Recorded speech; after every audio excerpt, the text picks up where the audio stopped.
бауырды ауыртатын тағамдар. Денсаулықтың қадірін ауырғанда білерсің деген сөздің астарына қашан мән береді екенбіз.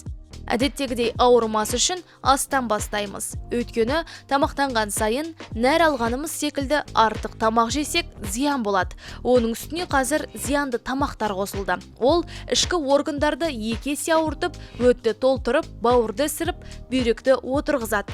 Осылардың ішінде ағзаның негізгі фильтрі бауыр. Бауырды ауырту өміріңді қысқарту. Егер бауырыңыз ауырса, немесе бауырды қалпында сақтағыңыз келсе, бұл видеомызды сақтап алыңыз. Қандай тағамдар бауырдың жауы? Қақталған, тұздалған, тәтті, майлы, ащы. Бауырды нелер зақымдайды? Алкогольді ішімдіктер, вирустар мен майлы тағамдар бауырдың қас жауы. Сондықтан ондай заттардан сақ болуымыз қажет. Дұрысы, холестериннен алшақ болғаныңыз. Бауыр қанды тазартуға және удан арылтуға көмектесетін дененің құрсақ бөлігіндегі оң жақ қабырғалардың астында орналасқан ішкі мүше.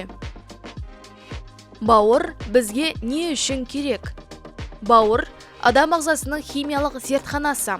300 миллиардқа жуық бауырдағы жасушалар қаннан ағзаға қажетті қышқылдар мен қорек болар өнімдерді бөліп алады. Оларды сүзгілеп, қажетті жеріне жеткізіп отырады. Бауырдың атқаратын қызметтері қандай? Біріншіден, ас қорыту кезінде мүшелерді қажетті энергиямен, атап айтқанда глюкозамен қамтамасыз ету және әртүрлі энергия көздерін глюкозаға айналдыру.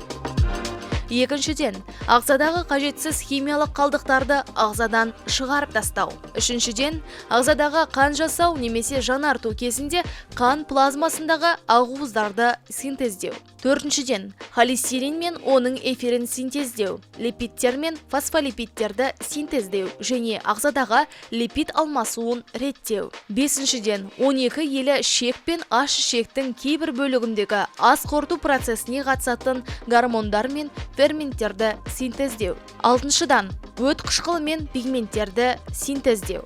Жетіншіден, кейбір дәрумендердің қорын толтырып отыру және сақтау. Мысалы, майларды ерітетін А және Д дәрумендерін, суды ерітетін В12 дәрумендерін сақтап, қорын арттыру. Сондай-ақ катиондардың да қоры бауырда болады.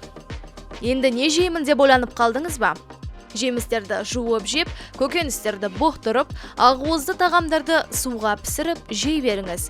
Тек жануар еті майлы болмасын. Ал сорпаны көкөніс, балық, ет, тауықтан жасап ішуіңізге болады. Сіздерге ақпарат пайдалы болса, еңбегімді бағалап, лайк басып, достарыңызбен бөлісіп тіркелей кетіңіз.